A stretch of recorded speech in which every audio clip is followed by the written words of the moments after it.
Well, are you ready for Timber Kids Online? I hope you are because you're here!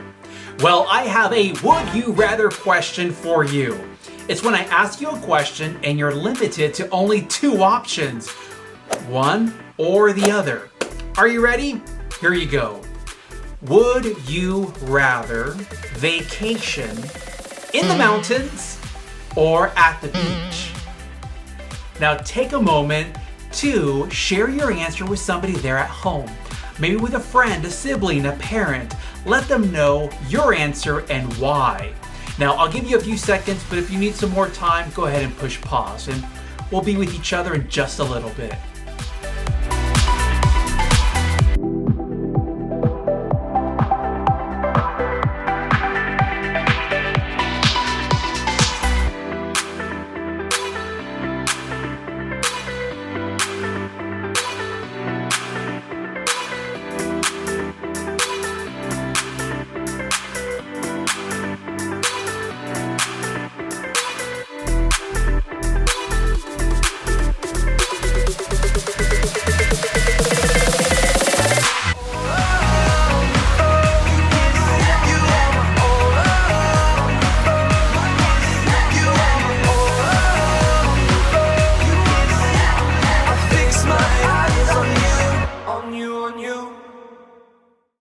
Oh, Timber Teddy, I just love you. You're so squishy and so cute. Whoa, that was an awkward moment. Didn't know you guys were back already. Okay, I hope you had a good opportunity to have some quality time with loved ones. Thank you for taking that time.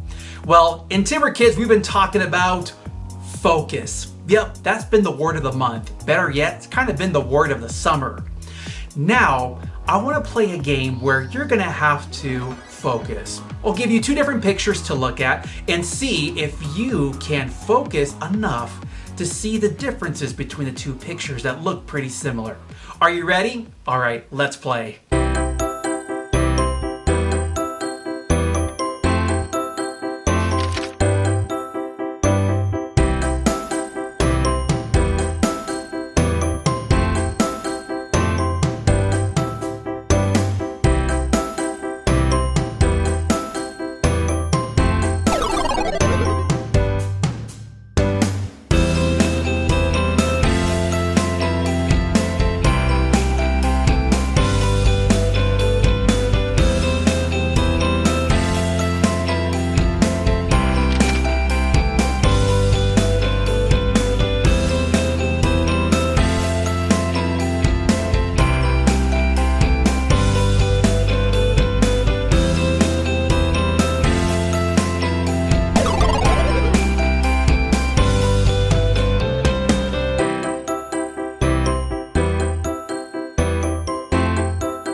Well, how did you do? Give me a thumbs up if you did really, really good. Give me a thumbs down if you think you could do better next time. I'm sure you did great. In today's Bible story, we see how Paul focused on God when he went into the city of Athens. Athens was a really unique city. It was really different in that there was a lot of really smart people. But these people were so smart in their own wisdom that they thought they were too smart for God, which really isn't too smart at all. Now, Paul could have been kind of scared by everybody, but he chose to focus on God. And when he did, he found a way to help others know about Jesus. Hey, let's check out this video together. In fact, let's watch it together. The Bible. It's 66 books of history, Stories, letters, and poetry that fit together to form God's one big story. The epic adventure of how He created us and loves us so much that He made a way to rescue us. As we travel through the Bible, from Genesis to Revelation, we discover people who met God and found their lives changed forever. Now, for an amazing story, inspired by the book of Acts, chapter 17, verses 16 through 34. Wherever Paul went, he boldly preached the good news of Jesus. This Jesus I'm telling you about is the Messiah. Many Jews and Greeks believed in Jesus, but in nearly every town, a group of Jews would gather to oppose Paul. He and his companions were forced out of Thessalonica, and then later that same group of Jews followed to run Paul out of Berea. Eventually, the believers helped Paul escape to the coast, where he could travel by boat to Athens. Tell Silas and Timothy to join me as soon as they can. Once Paul reached Athens, he walked the streets of the ancient city, disturbed by what he saw. Carved and molded statues everywhere.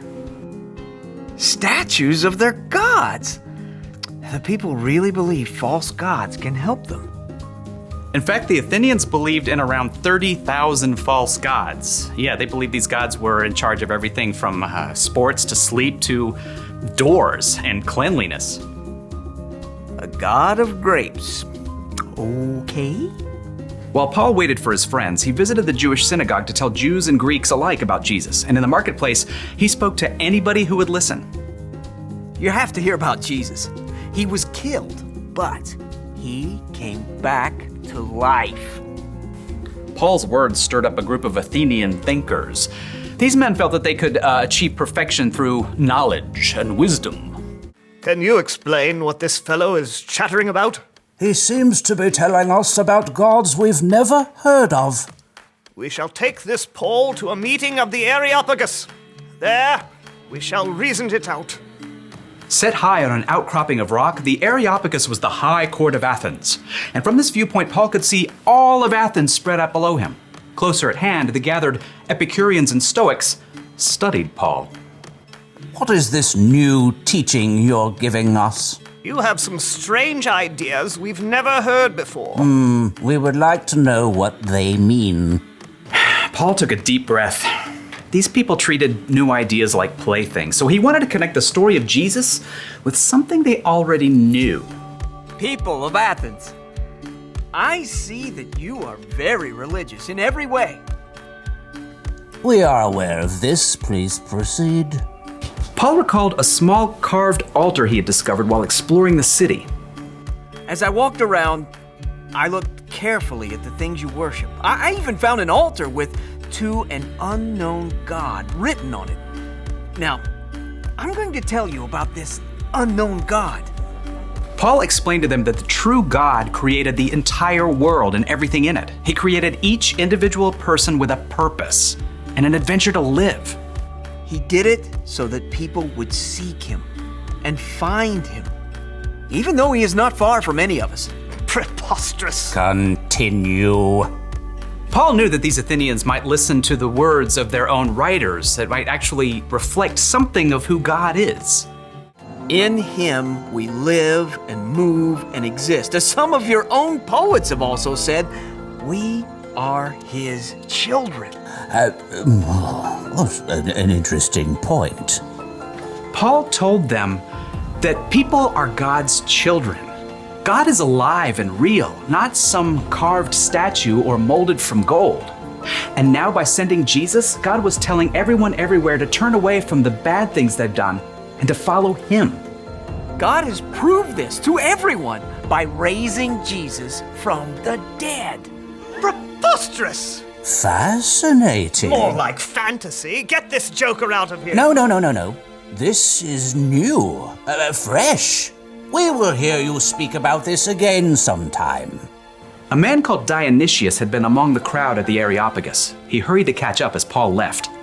I want to know more about this living God, about Jesus. I can help you, friend.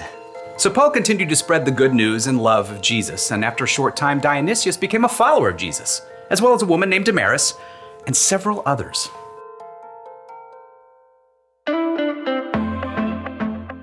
Because Paul was able to focus on God, he found a way to help others know about Jesus. That kind of reminds me of our bottom line. Here's Miss Christine with the bottom line. So our bottom line for the week is this. You can help others know Jesus. And not just like a general you. I mean you.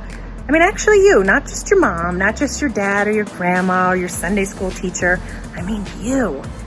You can help others know Jesus. Now how can you do that? Let's see, maybe when we are back in Sunday school, you could bring them to Sunday school. I would love to meet them. Or maybe even your friends. Think about your friends. What are some ways that you can show them Jesus' love? Remember we talked about doing it for free last week? So what are some things that you can do to help other people in your life know Jesus? Well, you can pray with them. You can pray for them. What about letting them choose the game or sharing your toys? Or maybe your brother gets to decide what the movie is, not because it's his turn, but just because you want him to see Jesus in you. There are some friends that you have that really show Jesus' love, right? That they're kind, you drop something, they pick it up for you. Maybe they're concerned when you don't feel well and they ask about you and they check on you. Those are all ways that we can show people Jesus' love, that we can help them know Jesus. You can do it in your family, maybe with the neighbor kids, or your friends from camp, or your friends from school. You have a responsibility in God's big plan because He chose you. He chose you for so many reasons to help others know about Jesus. That's going to be our focus this week, okay? You can help others know Jesus. Let's think of ways we can do that and be Jesus' light out in the world, okay? I know you can do it.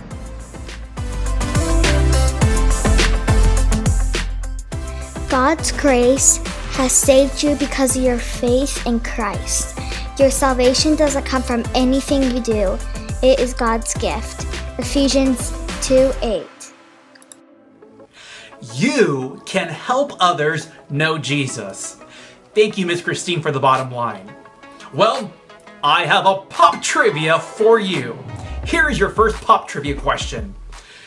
What is the word of the month? Well, if you said focus, you're right on the money. Good job. Here's our next one.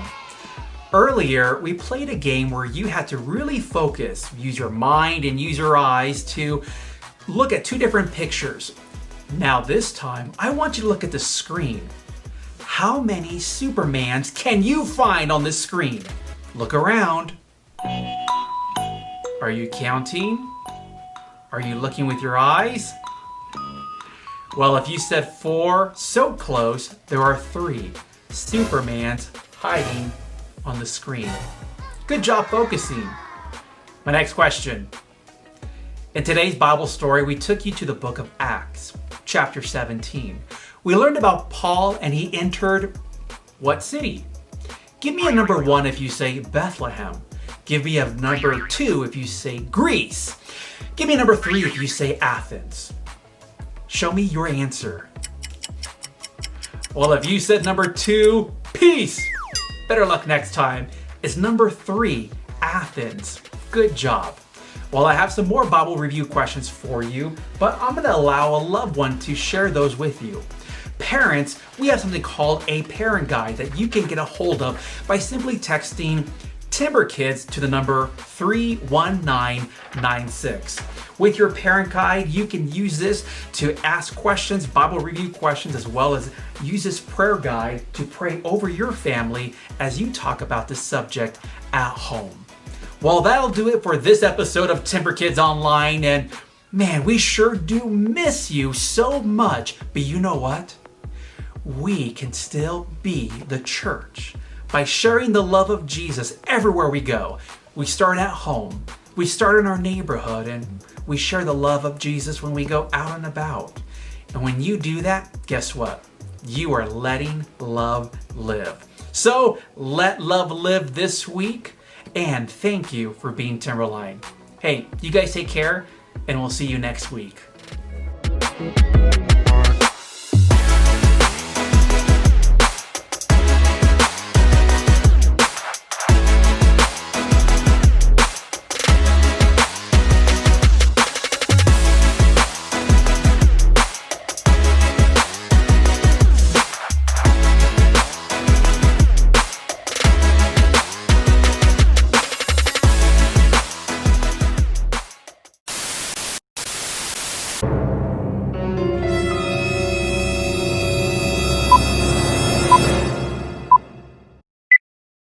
there are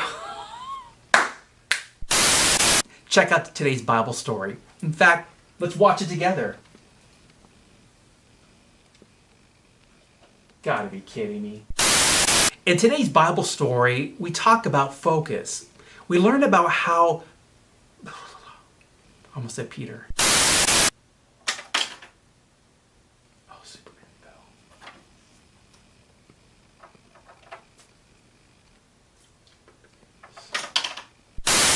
We've been talking about focus. How well can you focus right now? Oh!